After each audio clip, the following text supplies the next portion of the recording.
Hello বন্ধুরা, আমি আজকে যে স্থানটিতে রয়েছি তা হচ্ছে দহগ্রাম 3 বিঘা করিডোর। সাধারণত 3 বিঘা করিডোর নামে পরিচিত। আমি এখন যে স্থানটিতে হেঁটে যাচ্ছি, আমার এই সাইডে হচ্ছে ভারত আর এই সাইডে হচ্ছে বাংলাদেশ। আমরা প্রথমে জেনে নিচ্ছি দহগ্রাম আঙ্গুরপোতা ছিটমহল এবং 3 বিঘা করিডোরটি অবস্থান ও আয়তন সম্পর্কে। দহগ্রাম আঙ্গুরপোতা ছিটমহলটির অবস্থান হচ্ছে বাংলাদেশের লালমনিরহাট জেলার পাটগ্রাম থানার মধ্যে। ছিটমহলটির আয়তন হচ্ছে 22.68 বর্গ কিলোমিটার আর ছিটমহলটির মোট জনসংখ্যা 20,000 আনুমানিক। ছিটমহলটি বর্তমানে একটি ইউনিয়ন, যে ইউনিয়নের নাম হচ্ছে দহগ্রাম। ছিটমহলটি লালমনিরহাটের অধীনে হলেও পাটগ্রাম থানার সীমানা যেখানে শেষ সেখান থেকেই অর্থাৎ বাংলাদেশ বর্ডারের পশ্চিম দিকে একটু দূরে ইন্ডিয়ার ভেতরে তার অবস্থান। বাংলাদেশের বর্ডার থেকে ছিটমহলটির দূরত্ব 660 ফুট। এই 660 ফুট জায়গার মালিক আবার ইন্ডিয়া।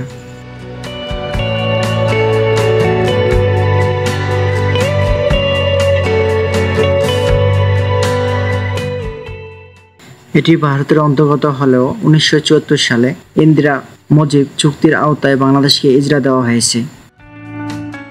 1947 সালে ভারত ভাগের পর কিছু এলাকা উভয় দেশের মধ্যে ছিটমহল হিসাবে থেকে যায়।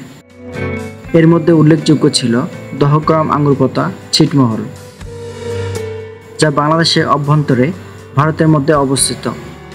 এই ছিটমহলের সাথে বাংলাদেশের মূল ভূখণ্ডের যোগাযোগের জন্য একটি করিডোরের প্রয়োজন ছিল। 1947 সালে ইন্দিরা গান্ধী ও শেখ মুজিবুর রহমানের মধ্যে চুক্তি হয় যে এই করিডোর বাংলাদেশকে ব্যবহার করতে দেওয়া হবে।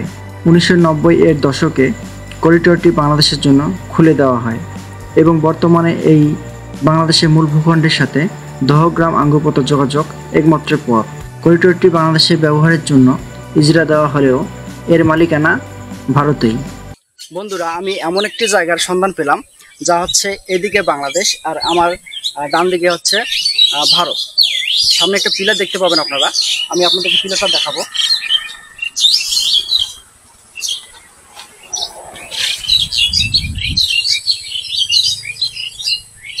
এটি হচ্ছে ভারত বাংলাদেশের পিলার, অপরদিকে বাংলাদেশের পিলার এবং এই সাইডে হচ্ছে ভারতের পিলার। যেহেতু ভারতের অপর দিকে যাওয়া যাবে না, কারণ অপর দিকে গেলে আইনের সীমা লঙ্ঘন করা হবে, তাই আমি অপর দিকে যাচ্ছি না।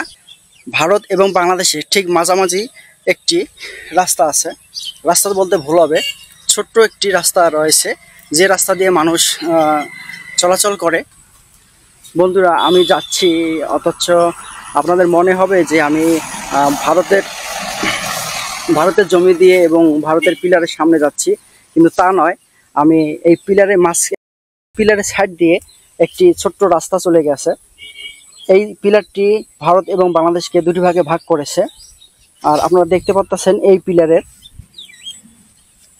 অপর দিকে হচ্ছে ভারত, আর এই হলো রাস্তা যা মানুষ এবং পশু, গরু ছাগল এই রাস্তা দিয়ে আসা যাওয়া করে।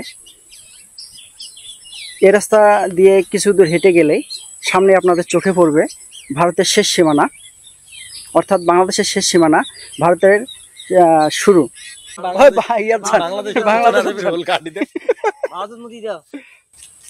ভাই, আপনি দাঁড়িয়ে আছেন কোন ঠিকানায়?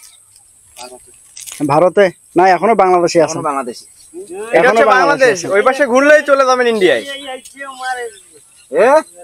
আর পিলারটা ইন্ডিয়া, পিলারটা ইন্ডিয়ান, আর এই সাইডটা হলো বাংলাদেশ, ওই সাইডটা ইন্ডিয়া। বাংলাদেশ নদীমাতৃক দেশ, তাই আপনি যেখানে যাবেন না কেন নদীর খোঁজ অবশ্যই পাবেন। আমি দহগ্রাম এসে এখানে একটি নদী পেলাম যার নাম হচ্ছে সুতি নদী।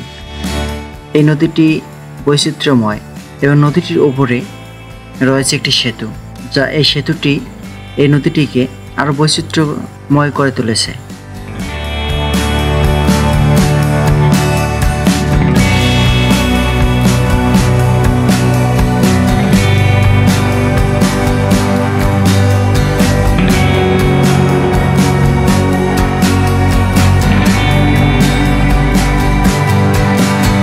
মুরব্বী বাজারের নাম কি?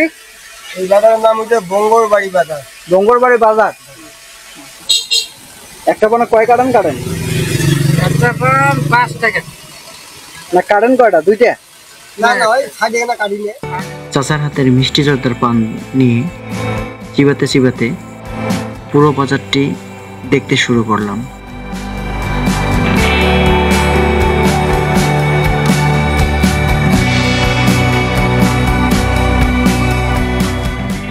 দহগ্রাম সরকারি উচ্চ বিদ্যালয়ের গেটের সামনেই এই বাজারটির অবস্থান।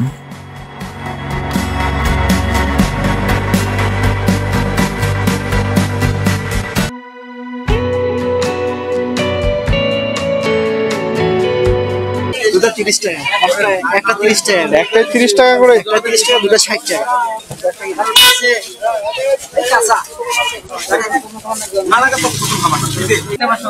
একটা 500 টাকা। কি লোহা দিয়ে বানাইছেন? একটা 500 টাকা দাম? ভাই ওগুলো পাঁচ কিনা লাগে, দড়ি আছে, তারপর দড়ি কিনা লাগে।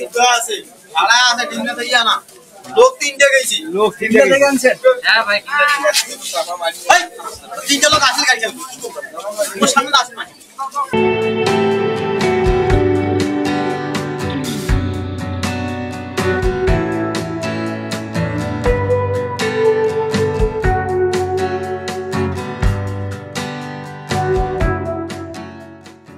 বাজারের ঠিক 50 গজ দূরে, অর্থাৎ 50 গজ উত্তরে দহগ্রাম আঙ্গুরপোতা একটি হাসপাতাল দেখতে পেলাম। কিন্তু অবাক করার বিষয় হচ্ছে এই হাসপাতালে গেটে তালাবদ্ধ করা।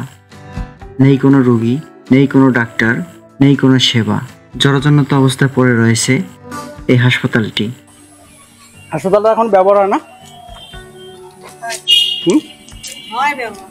কই সবকিছু তো বন্ধ। এটা কোনো রুগী আছে? রোগী আইসে না? রুগী তো আর ভর্তি নাই।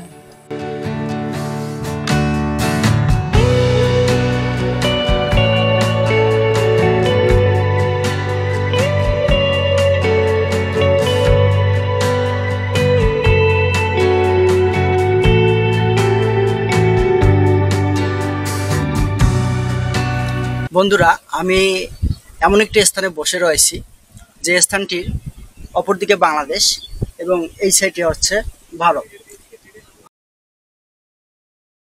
আমার পিছনে দেখতে পাচ্ছেন আপনারা একটা নদী। এই নদীর নাম হচ্ছে তিস্তা নদী।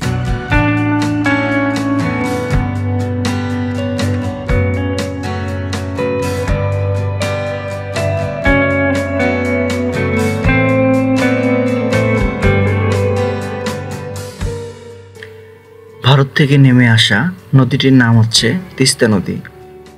এ যেন এক সর্বনাশা তিস্তা নদী, যেদিকে যায় সবকিছু ধ্বংস করে দিয়ে যায়।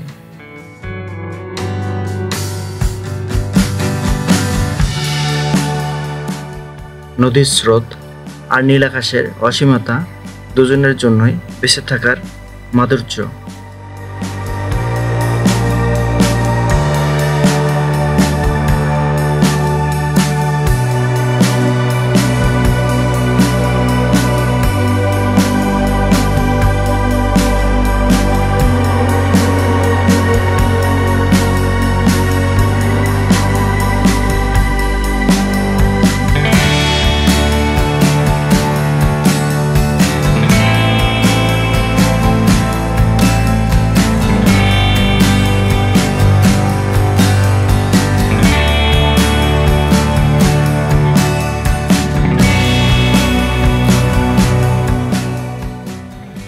মাঝে মাঝে নিজেকে ইচ্ছা করে নদীর মাঝে বসিয়ে দিই। সেখানে নদীর মতো আমারও জীবনে শেষ সীমানা হবে সমুদ্রে।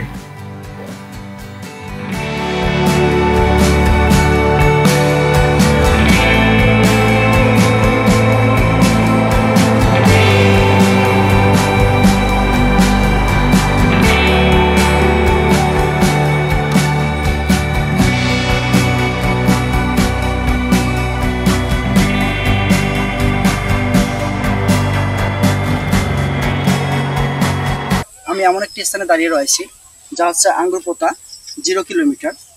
এটি দহগ্রাম সীমানার শেষ সীমানা এবং শেষ সীমানার আর শেষ সীমানার পিছনে একটি মাত্র বাড়ি, এদিকে ভারত এদিকে বাংলাদেশ। আর আমি এখন দাঁড়িয়ে রয়েছি আঙ্গুরপোতা 0 কিলোমিটার। যেহেতু দগ্রাম ছিটমহলটি ভারতের ভিতরেই, তাই তো ভারতের সীমানার লাইটগুলো আমার মনে হচ্ছে জোনাকি পোকার মতো জ্বলছে আর নিভছে।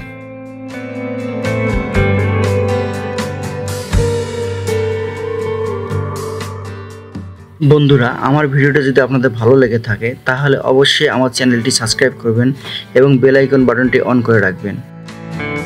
ততক্ষণে আপনারা ভালো থাকুন, সুস্থ থাকুন। আল্লাহ হাফেজ।